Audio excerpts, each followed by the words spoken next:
Morning, everyone. Yes, it's morning. We're still here working hard for you, and we have a lot to talk about. And this is another round of sound. It's the #1 Cochran Sports Showdown. I'm Bob Pompeani. Steelers lose again at home. They've given up 12 touchdown passes defensively in 4 games. There's a lot to worry about. We'll delve into that.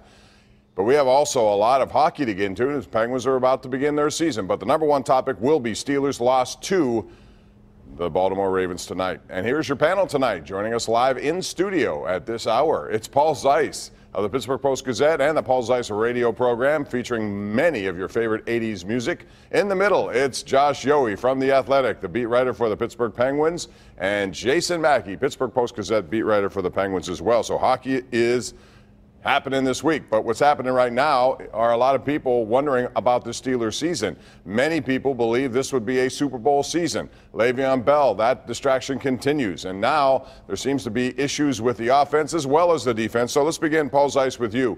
Convenient to say the defense has been terrible and has cost them games. But tonight, the defense pretty much shut down Baltimore in the second half. It was the offense that didn't get things going. So where does most of the blame lie for this one tonight? Well, you must have read my column already, because that was pretty much the lead of my column, is the fact that the defense has not been good this year, and a lot of people pointed the fingers at the defense. But tonight, I think it was the offense that really lost the game. I mean, the defense gave up 14 points real quick, but 7 of them were a turnover. The Ravens took over on the 30-yard line. After that, I mean, the Ravens really didn't do a whole lot. They scored. They kicked a couple of field goals, and then, of course, they got the field goal late on the Ben Roethlisberger interception. But for the most part, the defense did its job in getting off the field and holding them to field goals.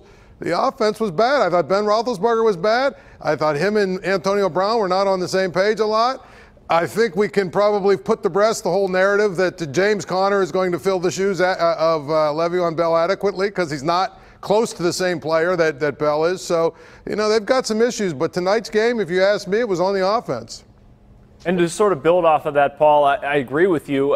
On third down, they weren't nearly good enough. They didn't run the ball consistently, 20 yards or something like that in the entire game. But all of that being said, the defense had a chance to get the ball back, to do something impactful with 8 minutes left in the fourth quarter, and they couldn't do anything. They couldn't cover a tight end. Baltimore just ran it at will, and the Steelers had no answer for it defensively. So I can get down with some of the offensive talk, but defensively, they are just so far away from being even a competent defense. It's scary. Yeah, this is just a dysfunctional football team in my view right now. What was the offensive plan tonight? What has it been all season? It's pretty much, let's just let Ben go and wing it and throw it 45 times a game and see what happens. And he's so good, it usually works. But it didn't on this night against a good defense, and that's what happens. And I'm not going to let the Steelers defense off the hook completely. They're only down 6 points in the fourth quarter, and they give up a 7-minute drive. And Baltimore made it look so easy on third down all night. If the Steelers don't blitz and get to the quarterback, they cannot stop teams. We've learned that in the first 4 games. They cannot conventionally just sit back and play bend but don't break and stop any decent offense. To that point, Josh, the Steelers had Baltimore pinned to a first or second and 20. They had a second and 18 or first and 18, and both times Baltimore converted eventually and kept drives alive, and one resulted in a field goal. So I think that's good. You guys mentioned playmakers or lack of them. So, Paul, back to you on this one. What Steeler has distinguished himself as a playmaker? Now, we saw 4 turnovers against Tampa, but I would largely say that Ryan Fitzpatrick has returned to earth, and that's happened in that game, and they took advantage of it. But I don't see guys stepping up. The defensive line has been kind of silent. Those guys are paid a lot of money. Well, I know Joe Hayden got torched on the first touchdown, but I thought, played a pretty good game. He made some really big plays, knocking down some passes and defending the ball.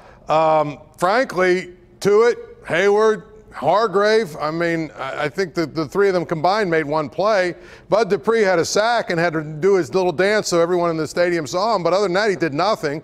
T.J. Watt, I mean, he's a witness protection program. I mean, the bottom line is the defense absolutely does not have enough playmakers. And the other part of it is I don't think they're playing particularly well. But, again, I still go back to the fact I think the Steelers had 5 possessions where they were within 1 score, and they did nothing with them.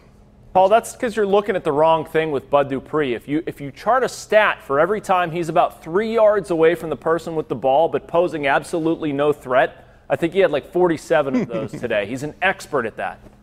And by the way, the safety play has been absolutely abysmal for the Steelers. The middle of the field is wide open. Those guys had to step it up this season because they really didn't adequately replace Ryan Shazier, right? Well, the safeties so far have been really bad. People aren't just open against the Steelers.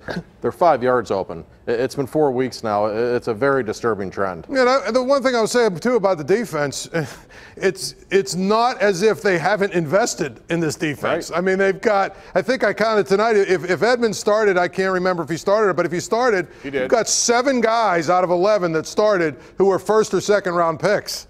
This defense, there's no excuse for them not being good except for they're either picking bad guys or they're not coaching them right. But there's no excuse for them not to be good. Doesn't speak highly of the coaching staff, Paul. It really doesn't when you have that much talent on a defense. It's also confounding to me, too, sort of flipping that over to the offensive side. You have 3 Pro Bowl offensive linemen, and they weren't able to run the ball at all or do anything consistently. I mean, you have one of the best quarterbacks in the league. I truly believe that in Ben Roethlisberger. You have the best wide receiver in the league. Who cares if Le'Veon Bell is not there?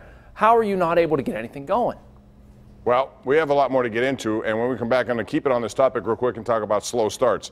As I mentioned in the Sportscast, 35-zip so far when it comes to first quarter points allowed at home. I mean, that's ridiculous. Who's to blame for it? We'll get into that. But first, I want to remind you that ever since #1 Cochran formed Pittsburgh's first ever Nissan Supergroup, people have been calling them the Titan Nissan Sales. And that's quite fitting because right now you can get $7,500 in Nissan cash when you buy a 2018 Titan or Titan XD at any #1 Cochran Nissan store. You get 3 times the pricing power. You get 3 times the inventory.